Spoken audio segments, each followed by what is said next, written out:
Hello students, आपका स्वागत है फिर से हमारे nice academy by Nadeem sir YouTube channel पर। आज हम आपके syllabus O level M1 R5 IT tools and network basics की इस MCQ की सीरीज में चैप्टर नंबर 2 ऑपरेटिंग सिस्टम के लास्ट 226 से 250 को MCQ क्वेश्चंस को सोल्व करने वाले हैं। और ये पार्ट 10 वीडियोस है। इससे पहले हमने नो पार्ट 1 से लेके पार्ट 9 तक की वीडियो को अपलोड कर दिया है। अगर आप ये डायरेक्टली वीडियो देख रहे हैं तो आप पहले जाके वो वाली वीडियो देख सकते हैं। इसमें चैप्टर वाइज हमने सारे इंपॉर्टेंट MCQ क्वेश्चंस को जो है सॉल्व किया है। तो चलिए शुरू करते हैं आज की हमारी ये क्लास। देखिए, क्वेश्चन है कि what is the default file system for the Windows. तो जो विंडोज ऑपरेटिंग सिस्टम होता है उसके लिए जो डिफॉल्ट फाइल सिस्टम आता है वो कौन सा आता है। देखिए, जो फैट 16 था ये डोज ऑपरेटिंग सिस्टम में आता था, विंडोज में नहीं आता है। ठीक है, लेकिन विंडोज के अंदर आता है NTFS। इसका सही आंसर हो जाएगा हमारा NTFS। हर ऑपरेटिंग सिस्टम का अपना डिफॉल्ट फाइल सिस्टम होता है जो फाइल्स को ऑर्गेनाइज करने में और उसको मैनेज करने में मदद करता है। विंडोज का जो पुराना वर्जन था डोज, है ना, ये माइक्रोसॉफ्ट कंपनी के द्वारा बनाया गया था। उसके अंदर फैट 16 या फैट 32 यूज हुआ करता था। लेकिन मॉडर्न विंडोज के अंदर, ठीक है, मॉडर्न विंडोज के अंदर जो है NTFS यूज होता है। इसकी फुल फॉर्म है NTFS की न्यू टेक्नोलॉजी फाइल सिस्टम। ठीक है, नेक्स्ट क्वेश्चन देखते हैं। Which key combination is use to switch between application in Windows. देखिए, जब हम विंडोज पे काम कर रहे होते हैं और हमें कुछ इस तरीके से अपनी एप्लीकेशन को स्विच कराना होता है। ठीक है, मान लीजिए मैं यहाँ से एज पे से माइक्रोसॉफ्ट वर्ड में जाना चाह रहा हूँ या किसी और अलग एप्लीकेशन पे जाना चाह रहा हूँ, तो उसके लिए आप कौन सी शॉर्टकट की का यूज करते हैं। तो इसके लिए हम सबसे ज्यादा यूज करते हैं अल्ट के साथ टैब बटन का यूज करते हैं। किसका यूज करते हैं? Alt tab. यहाँ पे ये सेकंड नंबर पे है अल्ट टैब। इसका सही आंसर हो जाएगा। नेक्स्ट क्वेश्चन में पूछा गया है कि निम्नलिखित में से कौन ऑपरेटिंग सिस्टम का टाइप नहीं है ना, note a type of operating system, यानी कि OS। तो निम्नलिखित में से कौन सा ऑपरेटिंग सिस्टम का टाइप नहीं है। देखिए, रियल टाइम ऑपरेटिंग सिस्टम आते हैं, बैच ऑपरेटिंग सिस्टम भी आते हैं, मल्टी कोर, क्लाउड OS, है ना।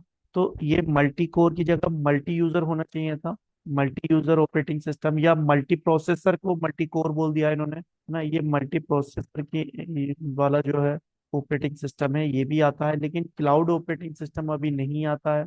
तो देखिए दोस्तों, कई तरह के हमारे ऑपरेटिंग सिस्टम होते हैं। रियल टाइम ऑपरेटिंग सिस्टम भी होते हैं, बैच ऑपरेटिंग सिस्टम भी, क्लाउड ऑपरेटिंग सिस्टम भी। लेकिन जो मल्टी कोर है इस तरह का कोई ऑपरेटिंग सिस्टम हमारे यहाँ पे नहीं होता। तो इस क्वेश्चन का सही आंसर हो जाएगा मल्टी कोर। प्रोसेसर एक CPU का आर्किटेक्चर होता है, ना कि ऑपरेटिंग सिस्टम का टाइप। मल्टी कोर जो है क्या है, ये CPU का आर्किटेक्चर होता है। CPU के अंदर जैसे Core i3 Core i5 होते हैं ना, तो मल्टी कोर होती है, तो उसका आर्किटेक्चर होता है, ना कि ऑपरेटिंग सिस्टम का टाइप। नेक्स्ट क्वेश्चन में देखते हैं हम। इस क्वेश्चन में पूछा है कि लाइनेक्स ऑपरेटिंग सिस्टम का जो मेन कंपोनेंट है वो कौन सा है। देखिए, ये कई बार रिपीट हो गया है क्वेश्चन, और मैं समझता हूँ कि ये 100% आएगा आपके एग्जाम में। तो लाइनेक्स ऑपरेटिंग सिस्टम का जो मेन कंपोनेंट है आप उसे याद रखेंगे, इसे क्या बोलते हैं? कर्नल। और इसको लाइनेक्स का हार्ट भी कहते हैं। क्या कहते हैं? लाइनेक्स का हार्ट जो है वो कौन है? कर्नल है। क्योंकि यही क्या करता है, अपना यूजर और हार्डवेयर दोनों के बीच एक यूजर इंटरफेस प्रोवाइड करता है। देखिए, नेक्स्ट क्वेश्चन में पूछा है which operating system is best suited for the embedded system. अभी जो एम्बेडेड सिस्टम होते हैं ये कौन से सिस्टम होते हैं? जैसे कि वॉशिंग मशीन है ना, या आपका माइक्रोवेव है। तो ये ऐसे सिस्टम जो इलेक्ट्रॉनिक और कंप्यूटर दोनों से मिला के बनाए जाते हैं। ट्रैफिक लाइट कंट्रोलर है। तो इनमें ऑपरेटिंग सिस्टम का जो काम होता है वो रियल टाइम में तुरंत रिस्पॉन्स देने के लिए ऐसा ऑपरेटिंग सिस्टम होना चाहिए जो हैंड रियल टाइम में आपको रिस्पॉन्स दे दे, है ना। तो रियल टाइम ऑपरेटिंग सिस्टम इसके अंदर आप यूज कर सकते हैं। रियल टाइम में जो रिस्पॉन्स दे ऐसे ऑपरेटिंग सिस्टम को आप कहाँ यूज कर सकते हैं? एम्बेडेड सिस्टम के अंदर यूज कर सकते हैं। अब रियल टाइम ऑपरेटिंग सिस्टम कौन सा? RTOS वाले।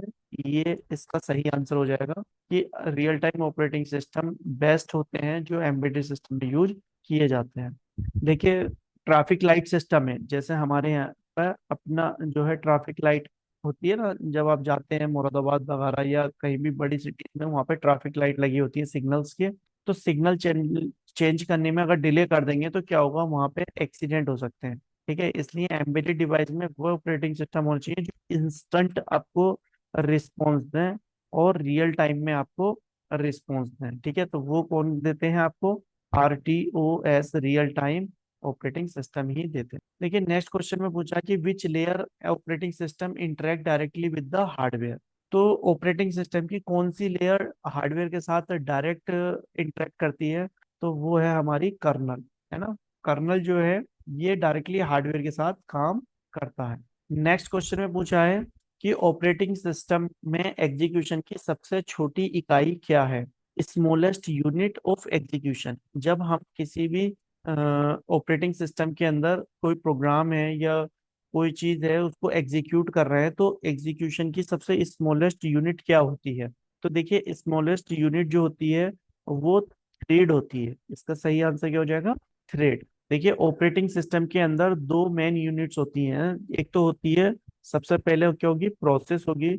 अब वो प्रोसेस और थ्रेड दो चीजें होती हैं ऑपरेटिंग सिस्टम के अंदर। लेकिन सवाल ये है सबसे छोटा कौन सा होता है, प्रोसेस के अंदर मल्टीपल थ्रेड हो सकते हैं, है ना। एक प्रोसेस के अंदर बड़ा प्रोसेस जो होता है ये बड़ा कंटेनर होता है, और इसके अंदर छोटे छोटे थ्रेड्स हो सकते हैं, और इन थ्रेड्स थ्रेड्स को ही हम एग्जीक्यूशन का सबसे स्मॉलेस्ट यूनिट कह सकते हैं। देखिए मान लीजिए आप एक बड़ी फैक्ट्री है, ठीक है, जहाँ पे पूरा बड़ा प्रोडक्शन होता है ना। प्रोडक्शन यानी कि वहाँ पे कार बनती है, बाइक बनती है, या कुछ भी जो भी चीज है वो प्रोडक्ट बन रहे हैं, तो उसको हम प्रोडक्शन कहते हैं। अब प्रोडक्शन क्या है, एक पूरी प्रोसेस है। ठीक है, अब उस फैक्ट्री में अलग अलग वर्कर्स काम कर रहे हैं। अब वर्कर्स जो है छोटा छोटा काम करेंगे, और ये जो वर्कर्स हैं इन्हें हम क्या कह सकते हैं, थ्रेड्स कह सकते हैं। और यही थ्रेड्स ऑपरेटिंग सिस्टम के अंदर प्रोसेस का हिस्सा होते हैं, छोटे पार्ट्स होते हैं, है ना। और इन्हीं के ऊपर हमारा जो है वर्किंग यूनिट काम करता है। तो ये प्रोसेस का हिस्सा हो सकते हैं, स्मॉलेस्ट यूनिट है, इसलिए इन्हें एग्जीक्यूशन का स्मॉलेस्ट यूनिट कहा जाता है। देखिए नेक्स्ट क्वेश्चन में कहा पूछा गया है कि लाइनेक्स में chmod कमांड क्या काम करती है ना। chmod कमांड का यूज क्या होता है, तो देखियो यहाँ पे जो chmod है, chmod, तो ch का मतलब है यहाँ पे चेंज। अब किस चीज में चेंज हो रहा है, ये मोड के अंदर चेंज कर रहे हैं। मोड का मतलब होता है यहाँ पे परमिशन से रिलेटेड। मोड क्या परमिशन है ना, क्या इसके पास आप इसके अंदर एडिटिंग कर सकते हैं, कॉपी कर सकते हैं, सारी चीजें कर सकते हैं। तो चेंज परमिशन, chmod कमांड का यूज हम किस लिए करते हैं, परमिशंस को चेंज करने के लिए, है ना। कि आप इसके अंदर एडिटिंग कर सकते हैं, इसे सिर्फ रीड कर सकते हैं। परमिशन क्या क्या हो सकती है, रीड की परमिशन हो सकती है, राइट की परमिशन हो सकती है ना। ओनली आप इसके अंदर एडिट कर सकते हैं या डिलीट भी कर सकते हैं, और परमिशन। तो रीड राइट ये सब परमिशन होती है, उन परमिशन को चेंज करने के लिए हम chmod कमांड का यूज करते हैं लाइनेक्स ऑपरेटिंग सिस्टम में। देखिए नेक्स्ट क्वेश्चन में पूछा गया है कि what is the internal fragmentation. Internal fragmentation क्या होता है। देखिए जब ऑपरेटिंग सिस्टम है ना मेमोरी एलोकेट करता है, तो कभी कभी प्रोसेस को जितनी मेमोरी चाहिए उससे ज्यादा वो ब्लॉक कर देता है। ठीक है, अब उस ब्लॉक मेमोरी के अंदर जो बची हुई इस अब ब्लॉक हमने यहाँ पे 1 GB कर दी। ठीक है, और इसको जो MB चाहिए थी वो 500 MB चाहिए थी। प्रोसेस को पूरा होने में 500 MB लगती, लेकिन ऑपरेटिंग सिस्टम ने जो है 1 GB इसको स्पेस दे दिया है, मेमोरी दे दी है। ठीक है, अब इसके अंदर जो बची 500 MB अनयूज्ड मेमोरी बची, क्या बची, अनयूज्ड मेमोरी बची। अब इस ब्लॉक के अंदर जो बची हुई अनयूज्ड मेमोरी है उसी को हम क्या कहेंगे, इंटरनल फ्रेगमेंटेशन कहेंगे। जो मेमोरी वेस्ट हो रही है बिटवीन अलोकेटेड मेमोरी ब्लॉक्स, तो जिस काम के लिए हमने जितनी बड़ी मेमोरी दी थी अब वहां पे वेस्ट हो रही है, उस वेस्ट मेमोरी को वापस से हमें फ्रेगमेंटेशन करके क्या करेंगे, हम उसको रीयूज कर सकते हैं। देखिए इस एग्जांपल से समझ सकते हैं कि जो एक आप बस में जा रहे हैं, अब उस बस के अंदर 5 सीट रिजर्व कर दी हैं आपने। ठीक है, 5 सीट रिजर्व करने के बाद पैसेंजर जो है वो कितने आए, 3 ही पैसेंजर आए। अब आपकी जो 2 सीट है वो ब्लॉक हो गई, आपने तो रिजर्व कर दी लेकिन उस पर कोई नहीं बैठा, खाली रह गई। तो वैसे ही मेमोरी ब्लॉक एलोकेट हो जाता है। यहाँ पे 500 मेमोरी में ही हमारा डेटा आया, लेकिन हमने जो ऑपरेटिंग सिस्टम के द्वारा 1 GB दे दिया है, तो उसका जो ये 500 MB का जो हिस्सा है ये क्या हो रहा है, खाली पड़ा है। और यही इंटरनल फ्रेगमेंटेशन कहलाता है। इंटरनल फ्रेगमेंटेशन का मतलब है जो एलोकेटेड मेमोरी थी हमारी, ठीक है, एलोकेटेड मेमोरी थी, उसके अंदर जो वेस्ट मेमोरी है उसको हम इंटरनल फ्रेगमेंटेशन कहते हैं। देखिए नेक्स्ट क्वेश्चन देखते हैं हम। What is the swapping mean in operating system? Operating system के अंदर स्वैपिंग का क्या मतलब होता है स्टूडेंट्स? जब रैम के अंदर जब जगह कम पड़ जाती है तो ऑपरेटिंग सिस्टम प्रोसेस करने के लिए टेम्परेरी तौर पे, ठीक है, प्रोसेस को पूरा करने के लिए टेम्परेरी रूप से क्या करता है, आपके मेन मेमोरी में से, ठीक है, जो स्पेस है उसको डिस्क पर भेज देता है। डिस्क मतलब हार्ड डिस्क के ऊपर जो है उसको भेज देगा, ठीक है, और जरूरत पड़ने पर उसे वापस रैम में बुला लेता है। तो यहाँ पे क्या हो रहा है कि रैम टेम्परेरी तौर पे हार्ड डिस्क में डेटा भेज रहा है या फिर वापस से हार्ड डिस्क में से अपने पास बुला ले रहा है। तो इस प्रोसेस को हम क्या कह रहे हैं, स्वैप करना कह रहे हैं, कि अगर आवश्यकता है तो हार्ड डिस्क में भेज दो, नहीं आवश्यकता तो वापस रैम में बुला लो, ठीक है। तो move process memory, swap RAM with the disk. तो यहाँ पे मूविंग हो रही है process memory to disk and back. तो मेमोरी में से हार्ड डिस्क में डेटा जा रहा है और हार्ड डिस्क में से वापस मेमोरी में आ जा रहा है, तो इसको हम स्वैपिंग कहते हैं। देखिए नेक्स्ट क्वेश्चन में पूछा है कि which key combination is use to close a running application in Windows. जो विंडोज के अंदर अगर हम कोई एप्लीकेशन को रन कर रहे हैं और उस एप्लीकेशन को हमें क्या करना हो, बंद करना हो, तो हम माउस पकड़ के यहाँ पे जो क्लोज बटन होता है उस पर क्लिक करेंगे तो भी बंद हो जाएगा। लेकिन हम माउस से क्लिक नहीं करके, है ना, शॉर्टकट की का यूज करना चाह रहे हैं, तो इसके लिए हमारे पास जो शॉर्टकट की होती है वो होती है Alt+F4। ये इससे क्या कर सकते हो, आप किसी भी प्रोग्राम को या किसी भी एप्लीकेशन को क्लोज कर सकते हो। देखिए नेक्स्ट क्वेश्चन में पूछा है कि what is the main purpose of disk defragmentation, है ना, डिस्क को डिफ्रेगमेंट करने का जो है मेन पर्पस क्या होता है। तो स्टूडेंट्स जो हार्ड डिस्क होती है हमारे पास, ठीक है, हार्ड डिस्क में जो डेटा है वो हमेशा सीक्वेंस में रहता है। डेटा काय में रहता है, एक सीक्वेंस में स्टोर होता है, एक तरीके से स्टोर होता है ना, फाइल्स अलग अलग जगहों पर बिखर जाती हैं। और इसके अंदर जो भी फाइल होंगी, इस बिखरी हुई फाइल्स को एक जगह पे डेटा को सीक्वेंस में अरेंज करने को हम क्या कहते हैं, डिस्क डिग फ्रेगमेंटेशन कहते हैं, डिस्क डी फ्रेगमेंटेशन कहते हैं। ऑर्गेनाइज्ड डेटा, है ना, ऑर्गेनाइज्ड फ्रेगमेंटेड डेटा, ऑर्गेनाइज करना जो भी हमारा फ्रेगमेंटेड डेटा है उसको एक तरीके से एक जगह सीक्वेंस में लगाना, है ना। डीफ्रेगमेंट का मतलब है डेटा को फिर से ऑर्गेनाइज करना। तो इसका सही आंसर हो जाएगा to organise fragment data on the hard drive. Hard disk के ऊपर डेटा को ऑर्गेनाइज करके फ्रेगमेंटेड करना। नेक्स्ट क्वेश्चन में पूछा है कि विंडोज में डिस्क क्लीनअप का मुख्य कार्य क्या होता है। डिस्क क्लीनअप का प्राइमरी फंक्शन विंडोज के अंदर क्या होता है, ठीक है। तो देखिए जैसे नाम से पता चल रहा है कि डिस्क को ये क्या करेगा, क्लीन करेगा। जब आपका कंप्यूटर धीरे धीरे स्लो होने लगता है, ठीक है, तो उसमें क्या होता है, बहुत सारी टेम्परेरी फाइल्स हैं जो है स्टोर हो जाती है। अब उन्हीं टेम्परेरी फाइल्स को, है ना, या कैशे फाइल को या जंक डेटा को क्लीन करके, ठीक है, उनको हटाना, रिमूव करना, ये काम करता है डिस्क क्लीनिंग। तो ये क्या करता है, बेसिकली डिलीट कर देता है अननेसेसरी एंड टेम्परेरी फाइल्स। इसका राइट आंसर हो जाएगा हमारा delete unnecessary and temporary files. Indirectly ये सिस्टम की परफॉर्मेंस को भी इम्प्रूव कर देता है। देखिए नेक्स्ट क्वेश्चन में यहाँ पे पूछा है match the following types of software with the primary function. यहाँ पे इस तरह के ये जो क्वेश्चन है पिछले एग्जाम में भी आए हैं और ये इंपॉर्टेंट क्वेश्चन है, ठीक है। सबसे पहले पूछा है कि यहाँ पे कंपाइलर है, कंपाइलर का जो है फंक्शनैलिटी क्या होती है। तो देखो कंपाइलर क्या करता है, कन्वर्ट करता है सोर्स कोड को मशीन कोड में, ठीक है। यहाँ पे पहले वाले के सामने लगा देते हैं हम दूसरा नंबर।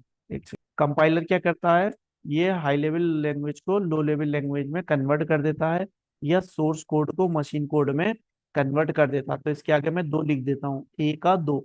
आपको देखना ए का दो कहाँ है, यहाँ पे है। तो बेसिकली ये वाला इसका आंसर सही हो सकता है, लेकिन अभी हमें कुछ और कंफर्मेशन चाहिए।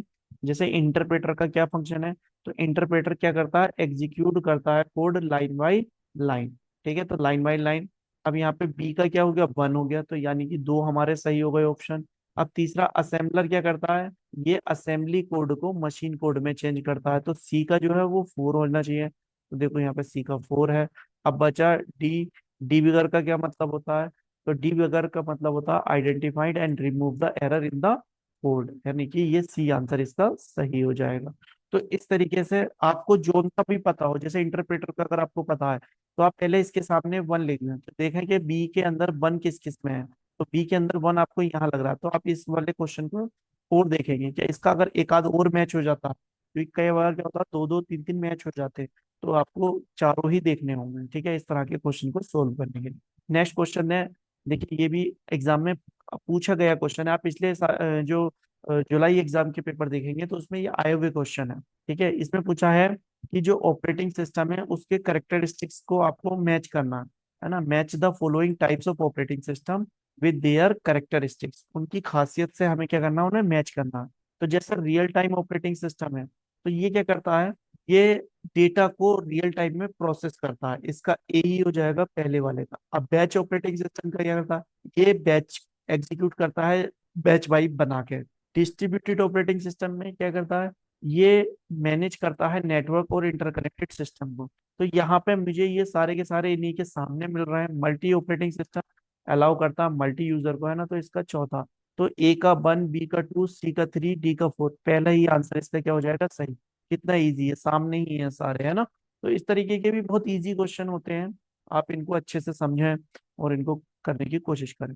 नेक्स्ट क्वेश्चन है, देखिए ये है 241, match the operating system concept with their description. यहाँ पे multi threading, virtual memory, deadlock और शेड्यूलिंग एल्गोरिथम, यहाँ पे ये ऑपरेटिंग सिस्टम के क्या है, अलग अलग कॉन्सेप्ट हैं। अब हमें इनको मैच करना है। देखिए यहाँ पे दिए गए हैं चार और ऑप्शन में है आपके पास यहाँ पे छह, तो ये थोड़ा सा टफ काम हो जाता है, इसको बहुत अच्छे से आपको मैनेज करना होगा। ठीक है, जैसे मल्टी थ्रेडिंग है, तो मल्टी थ्रेडिंग किस काम में आती है, ये प्रोसेस के काम में आती है ना। Allocate CPU timing among process, user disk storage, और फिर when two more process wait indefinitely for resource. तो देखिए ये जो है occurs when two or more process wait indefinitely for resources, तो ये हमने देखा ये डेडलॉक के लिए यूज होता है। तो तीसरे के अंदर हमारा सी आ जाएगा, है ना। शेड्यूलिंग एल्गोरिथम क्या करता है, शेड्यूलिंग एल्गोरिथम। देखिए नेक्स्ट क्वेश्चन है हमारा 241, match the operating system concept with their description. तो इधर की साइड में यहाँ पे कॉन्सेप्ट लिखे हुए हैं, इधर इनके विवरण है, डिस्क्रिप्शन है, उनको मैच करना है। तो यहाँ पे पहला है मल्टी थ्रेडिंग।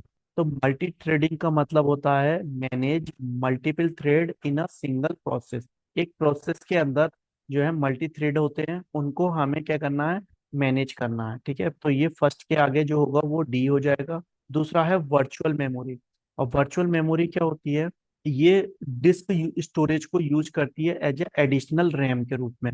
मतलब कि जो हमारी हार्ड डिस्क है वहां से रैम को जरूरत होती है, तो वो एक्सटर्नल मेमोरी को यूज कर लेती है एज अ वर्चुअल मेमोरी के रूप में। फिर यहाँ पे थर्ड वाला है डेडलॉक। अब डेडलॉक में क्या होता है, बेसिकली ये ओक्योर होता है when two or more process wait कर रही हैं इंडेफिनेटली फॉर रिसोर्सेज का, है ना। तो इसका जो हो जाएगा वो सी हो जाएगा। एंड शेड्यूलिंग एल्गोरिदम जो होती हैं ये एलोकेट होती हैं सीपीयू के टाइम को एमोंग प्रोसेस के दौरान, है ना। तो इसका हो जाएगा ए। तो डी, बी, सी, ए। तो यहाँ पे फर्स्ट का डी, सेकंड का बी, थर्ड का सी और फोर्थ का ए, ये वाला हमारा सही आंसर हो जाएगा। नेक्स्ट क्वेश्चन है, इसको देखते हैं। Match the operating system with its manufacture. देखिए इधर साइड ऑपरेटिंग सिस्टम दिए हैं और इधर साइड उनके मैन्युफैक्चर कंपनीज दी हैं। तो विंडोज को किसने बनाया है, तो विंडोज को बनाया है माइक्रोसॉफ्ट ने, है ना। ये यहाँ पे लिख सकते हो आप, ये वन का आंसर होगा। मैक ऑपरेटिंग सिस्टम जो है ये बनाया है एप्पल के द्वारा। लाइनेक्स ऑपरेटिंग सिस्टम जो है ये एक ओपन सोर्स कम्युनिटी के द्वारा बनाया गया। एंड्रॉइड जो बनाया है वो गूगल ने बनाया है। तो बी, ए, सी, डी। तो इसमें देख लो पहले वाले में क्या है, बी, ए। तो बी, ए, सी और डी, ये इसका राइट आंसर हो जाएगा। ठीक है, नेक्स्ट क्वेश्चन देखते हैं। इसमें पूछा है कि arrange the following programming language based on their generation. तो यहाँ पे जो प्रोग्रामिंग लैंग्वेज दी गई है उनको जनरेशन के बेस्ड पे अरेंज करना है। ठीक है, from first to the most recent generation, सबसे पहले जो सबसे पहली जनरेशन की लैंग्वेज थी उसको लेके आना है, फिर सेकंड, फिर थर्ड, फिर फोर्थ, है ना।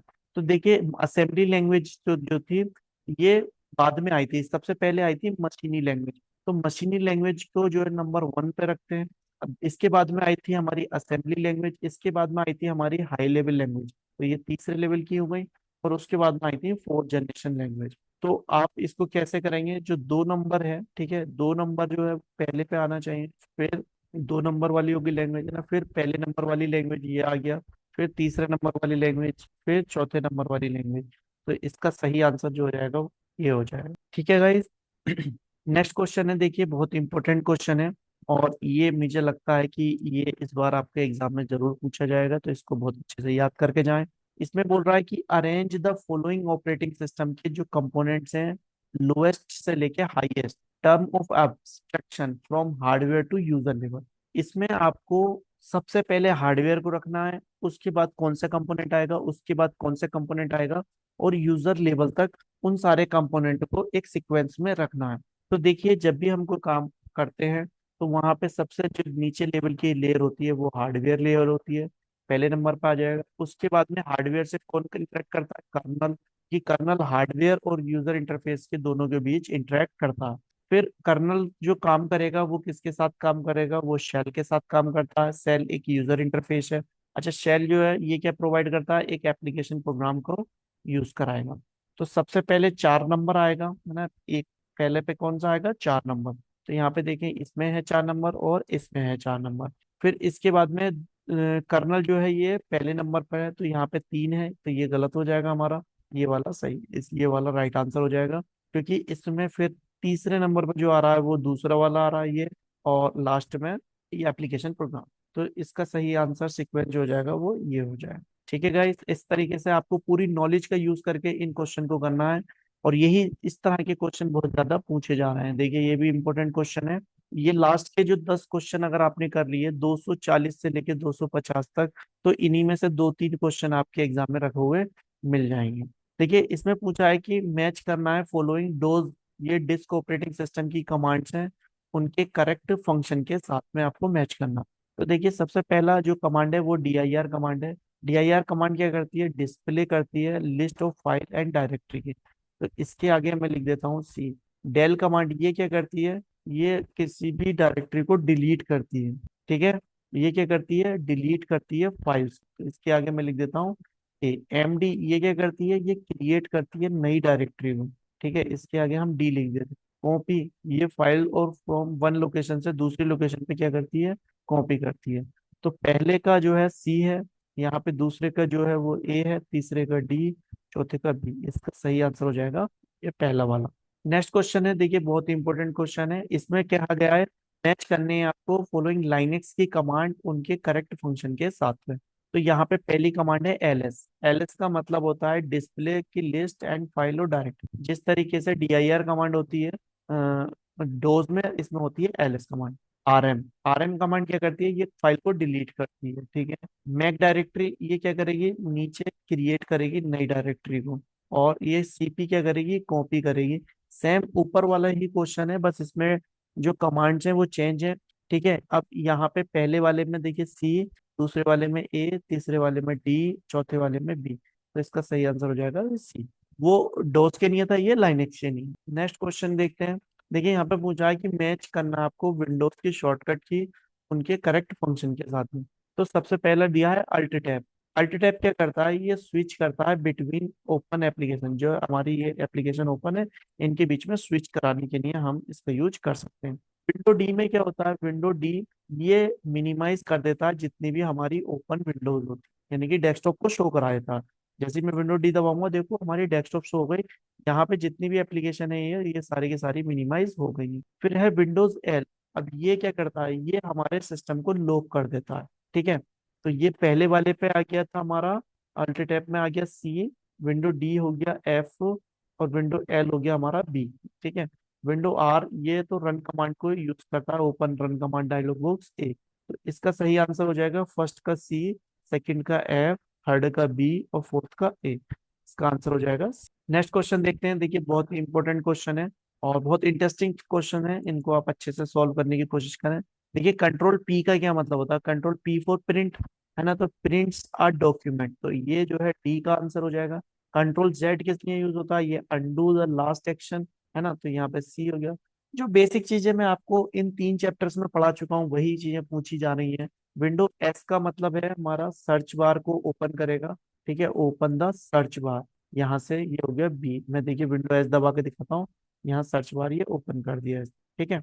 और विंडो के साथ प्रिंट स्क्रीन जब दबाएंगे तो ये स्क्रीनशॉट ले लेगा, तो इसका हो जाएगा ए। अब इसमें देखेंगे पहला नंबर पे डी, दूसरे नंबर पे सी, तीसरे नंबर पे बी, चौथे नंबर पे ए। इसका राइट आंसर हो जाएगा हमारा ये डी। नेक्स्ट क्वेश्चन देखते हैं। नेक्स्ट क्वेश्चन में क्या पूछा गया है, ऑपरेटिंग सिस्टम का मेन फंक्शन क्या होता है। तो देखिए कोई भी ऑपरेटिंग सिस्टम है उसका मेन काम क्या है कि यूजर को और कंप्यूटर का जो हार्डवेयर है उसके बीच एक इंटरफेस प्रोवाइड करना। इसका राइट आंसर हो जाएगा ए। नेक्स्ट क्वेश्चन है, निम्नलिखित में कौन सा जो है एग्जाम्पल है वो ऑपरेटिंग सिस्टम का एग्जाम्पल नहीं है।